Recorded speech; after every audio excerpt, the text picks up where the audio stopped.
What's up, Daily Driven Rotaries, back with another vlog. It's been a while since I updated you guys on the Corolla project. So, we got the engine painted now, ignition system in, fuel system in, got the subframe painted, radiator fitted. We just got to mount it. And look what we have here, back from powder coating. You did Nardo gray with the black. Got the transmission mounted up. Intake on. Carb on. Today we will be testing and fitting it.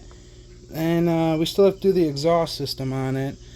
I believe we're going to do 2.5 stainless steel all the way back. And we got interior almost buttoned up except for the seats. Let's get in here.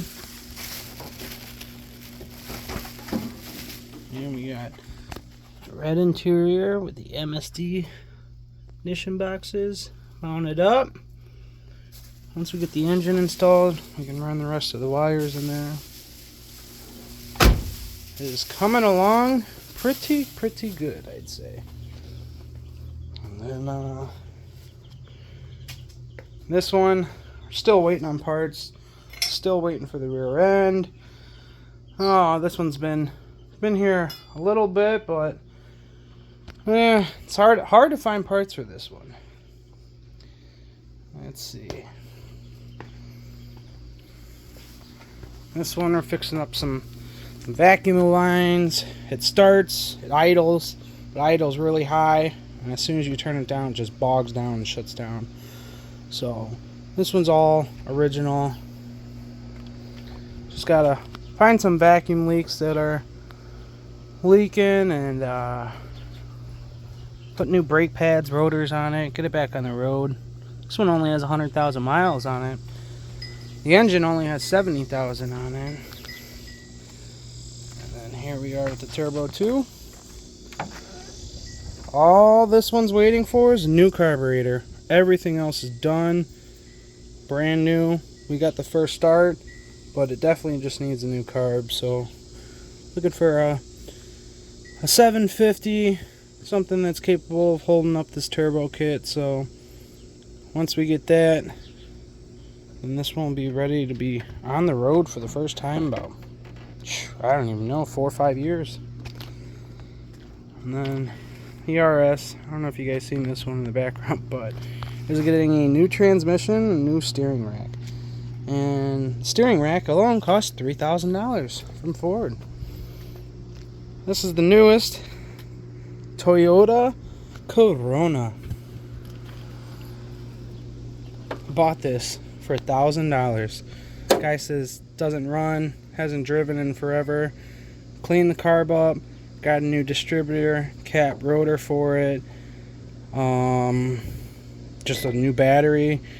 Poured some fuel in the carb, hit the key, thing fired up right away like a champ. You guys won't even believe the miles on this thing. Who's ready? That's right. 33,000 miles on this. Original. Smells god awful in there. There's been some mice living in there. Then we got my 83 Mazda RX-7. And I got everything. Buff it, wax it.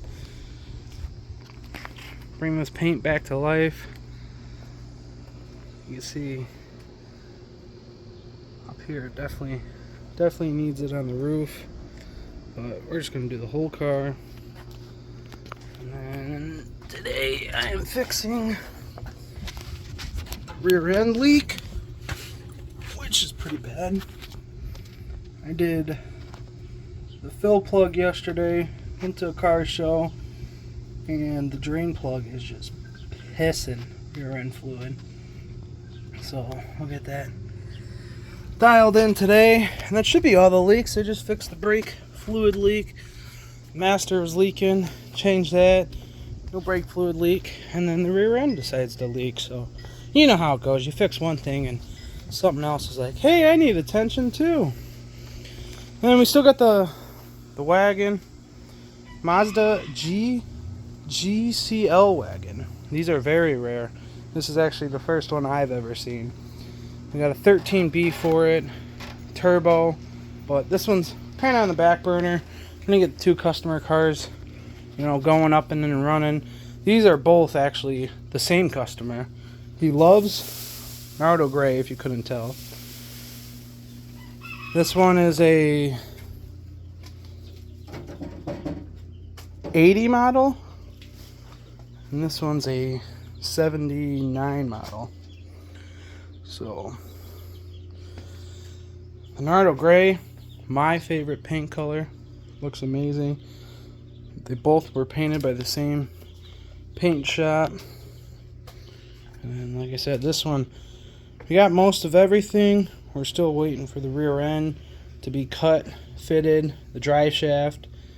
And then, I mean, we have everything else. It's just that rear end and some little few trinkets here and there. But I just figured I'd give you guys an update on what's happening at the rx-7 shop. And then these are just getting cleaned up, ported, painted. And then we had a customer drop off a 13B that you guys wouldn't even believe this. Paid $150 for it. Brand new housings. I couldn't even tell you, this thing has next to no miles on it. The only bad part is it sat in some water, so we need a new E-shaft for it, centrifugal shaft. And yeah, that's it for today. And I'll let you guys know when we mount up the motor and trans into this Corolla. And other than that, today we were going to button up this car, fix the vacuum leaks, change the radiator, and get this one back on the road today. Thank you for watching. Until next time.